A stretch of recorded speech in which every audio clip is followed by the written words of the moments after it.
Hello and welcome to the Recovery Expert Redirected Recovery video. In this video, we'll be going over how to create a redirected recovery. Some use cases for the redirected recovery are: one, if you're having a production problem and you need to get your objects and your data down to a test environment to further diagnose, that's one use case. And a second use case would be if you need to determine if you're meeting your recovery time objectives. With redirected recovery, you can recover a set of objects along with the data down to either a test system or to the same production system in order to determine what your recovery time is, and then you can determine based on that if you're meeting your recovery time objectives. So here we are at the main menu of the DB2 Recovery Expert product, and so in order to create a redirected recovery, we're going to go into Application Operations, which is option 2, and then from there we're going to go into Application Profiles, which is option 1, and now we're going to select our DB2 subsystem we're going to work with, which is IA1A, and hit enter. Now what we have to do is create a new application profile, so we're going to use the cline command, and now we're going to give it a name, so we're going to call it redirected recovery. We can optionally give it a description name, and then we're going to hit enter. And now what we need to do is select our objects that are going to be part of this application profile, which we will then use to perform the redirected recovery. So let's get a selection list of databases we want to choose from, and now we're going to go down and we're going to select the std01db3 database and hit enter. So now we have created our application profile that we're going to use for our redirected recovery. So now in order to perform the redirected recovery, we're going to do P for recovery plans, and we're going to go down and we're going to select Y for redirected recovery, and we're going to go select Y for select recovery point, and let's hit enter. Now we're going to be asked to select our target SSID for the redirected recovery.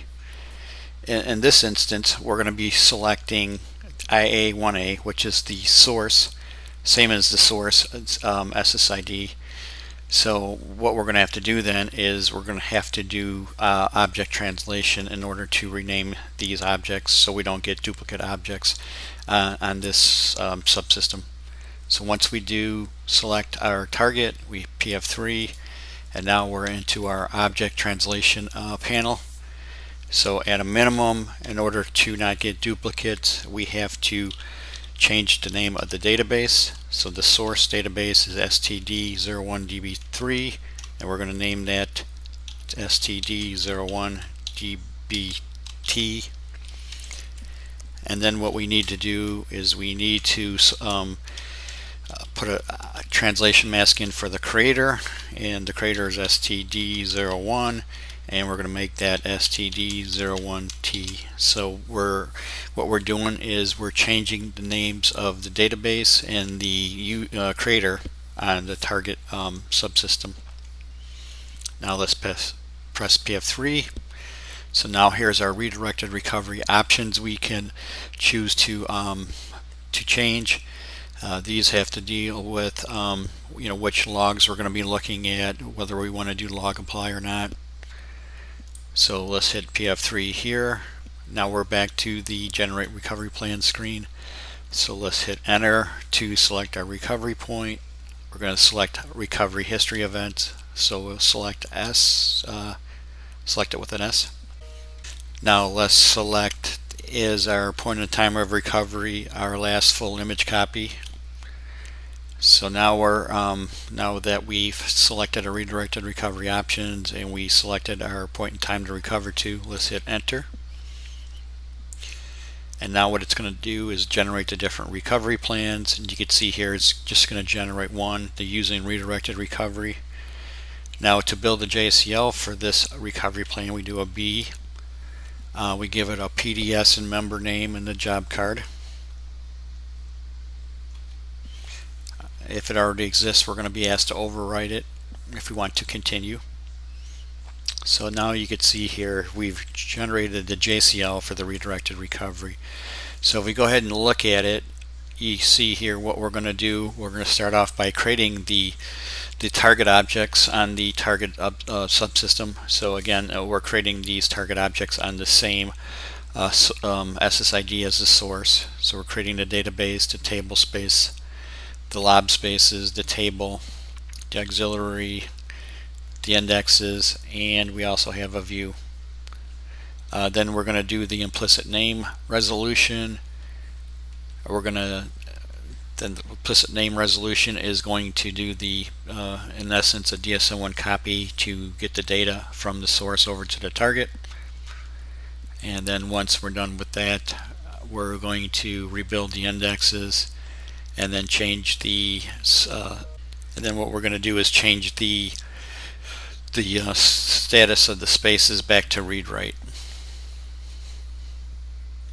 So if we go ahead and submit that, and then go over to SDSF, you can see our redirected recovery job is running now, and you can see it ended with a 0. So if we go ahead and take a look now at that target database,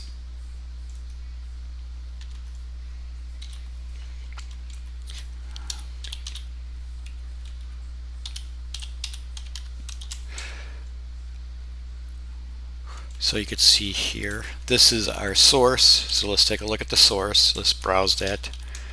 So you can see we have 5 rows.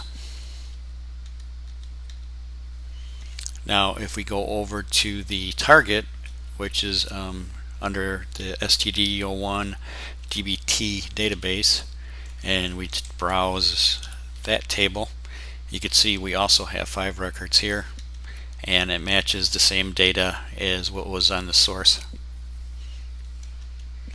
So now we have successfully created our redirected recovery profile. We generated our plans, ran redirected recovery, and so in essence what we did is we created a set of objects that match the source objects onto our target subsystem. In this case it's the same subsystem, and we also recovered the data from the source to the target as well.